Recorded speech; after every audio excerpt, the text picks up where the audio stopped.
নমস্কাৰ, জয় হিন্দ, জয় অসম। এটা বহুতেই ভাল খবৰ লৈছোঁ আপোনালোকৰ মাজলৈ। RRB ALP ৰিক্ৰুইটমেণ্ট 2025ৰ ফালৰ পৰা আপোনালোকলৈ প্ৰায় বহুখিনি পদ মুকলি হৈছে। প্ৰায় 9,970টা পদ মুকলি হৈছে। এছিষ্টেণ্ট লোক পাইলট পোষ্ট হয় এইখিনি। আপোনালোকে এইখিনি অনলাইন যোগেৰে এপ্লাই কৰিব লাগিব।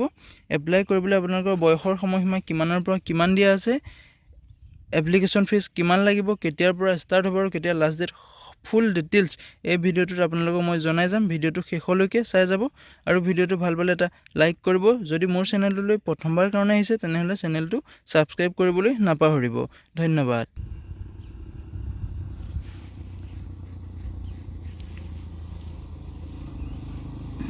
হয় বন্ধুসকল, ৰেলৱে ৰিক্ৰুইটমেণ্ট ফালৰ পৰা প্ৰায় 9,970টা পোষ্ট ওলাইছে। এছিষ্টেণ্ট লোক পাইলটৰ পোষ্ট হয়। আপোনালোকে যদি ইলিজিবল হয়, ইণ্টাৰেষ্টেড হয়, তেনেহ'লে পোষ্টসমূহত এপ্লাই কৰি ল'ব। ইয়াতে লিখা আছে আপোনালোকে RRB APL ৰিক্ৰুইটমেণ্টৰ আপোনালোকৰ নেম অফ পোষ্ট, মানে পোষ্টটোৰ নাম হৈছে এছিষ্টেণ্ট লোক পাইলট ALP। ইয়াতে টোটেল পোষ্ট আছে 9,970টা পোষ্ট। বহুখিনি পোষ্ট হয়। আপোনালোকে ইয়াতে এপ্লাই কৰি ল'ব পাৰে। পোষ্ট আণ্ডাৰ RRB গুৱাহাটী, আমাৰ অসমৰ গুৱাহাটীত আছে। প্ৰায় 30টাকৈ পোষ্ট আছে। আপোনালোকৰ pay scale level 2 of 7 CPC pay মতে আপোনালোকক পে দিয়া হ'ব। আপোনালোকৰ মন্থলি আপোনালোকৰ 19,900 টকাৰ পৰা ষ্টাৰ্ট হ'ব। আপোনালোকৰ মেক্সিমামটো 1 লাখ, 2 লাখ, 1 লাখ, 1.5 লাখৰ ওপৰত যাব। আপোনালোকে যদি এই পোষ্টসমূহ ইলিজিবল হয় বা ইণ্টাৰেষ্টেড হয় তেনেহ'লে এপ্লাই কৰি ল'ব। ইয়াতে আপোনালোকৰ এজ লিমিট দিয়া আছে। Candidate age must be between 18 to 30, মানে আপোনালোকৰ 18 বছৰ, মিনিমাম এজ 18 বছৰ হ'ব লাগিব আৰু মেক্সিমাম এজ আপোনালোকৰ 30 বছৰ হ'ব লাগিব। আৰু এজ চিলেকশ্যন দিয়া আছে আপোনালোকৰ কেটেগৰী ৱাইজ এজ চিলেকশ্যন দিয়া আছে। আপোনালোকে নিজে চেক আউট কৰি লওক। OBC আৰু NSLৰ কাৰণে এজ চিলেকশ্যন দিয়া আছে। আপোনালোকৰ 3 বছৰকৈ এজ চিলেকশ্যন দিয়া আছে, যিহেতু 33 বছৰলৈকে আপোনালোকে এপ্লাই কৰিব পাৰিব। আৰু SC STৰ কাৰণে 5 বছৰকৈ এজ চিলেকশ্যন দিয়া আছে। ইয়াতে আপুনি যদি 30 বছৰ হয় তেতিয়া আৰু 5 বছৰ, 35 বছৰলৈকে আপুনি SC আৰু ST কেণ্ডিডেট হ'লে এপ্লাই কৰিব পাৰিব।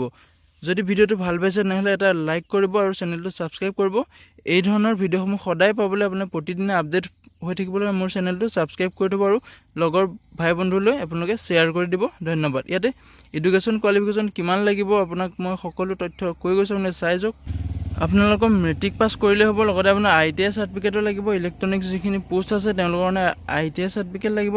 লগতে আপোনাৰ কম্পিউটাৰ ডকুমেণ্ট লাগিব। ইয়াতে চাই যাব, নিজে চেক আউট কৰি ল'ব। আৰু 3 বছৰ ডিপ্ল'মা লাগিব মেকানিকেলৰ, ইলেক্ট্ৰিকেল। যদি আপুনি পোষ্টসমূহত এপ্লাই কৰে তেতিয়াহ'লে আপোনালোকক 3 years ডিপ্ল'মা মেকানিকেলৰ ফালৰ পৰা লাগিব। হয় বন্ধুসকল, আপোনালোকৰ ইয়াত দিয়া আছে এপ্লিকেশ্যন ফিজ কিমান কাটিব লাগিব। যদি আপুনি কেটেগৰী ৱাইজ চাই SC ST x servicemen PWD female candidate হ'লে আপোনালোকৰ এপ্লিকেশ্যন ফিজ মাত্ৰ 250 টকা কাটিব লাগিব। আৰু বেলেগ অৰ্ডাৰ্ছৰ কাৰণে আপুনি 500 টকা দি আপোনালোকে এপ্লিকেশ্যন ফিজ কাটিব লাগিব। How to apply for RRB ALP recruitment, আপোনাক মই ডেছক্ৰিপশ্যনত লিংক দি দিম। তাতে আপুনি ক্লিক কৰি এপ্লাই কৰি ল'ব পাৰিব। যদি আপুনি ইলিজিবল বা ইণ্টাৰেষ্টেড হয় তেনেহ'লে পোষ্টসমূহত এপ্লাই কৰি ল'ব পাৰিব। যদি ভিডিঅ'টো ভাল পালে লাইক কৰিব, শ্বেয়াৰ কৰিব আৰু চেনেলটো ছাবস্ক্ৰাইব কৰিবলৈ নাপাহৰিব। ধন্যবাদ।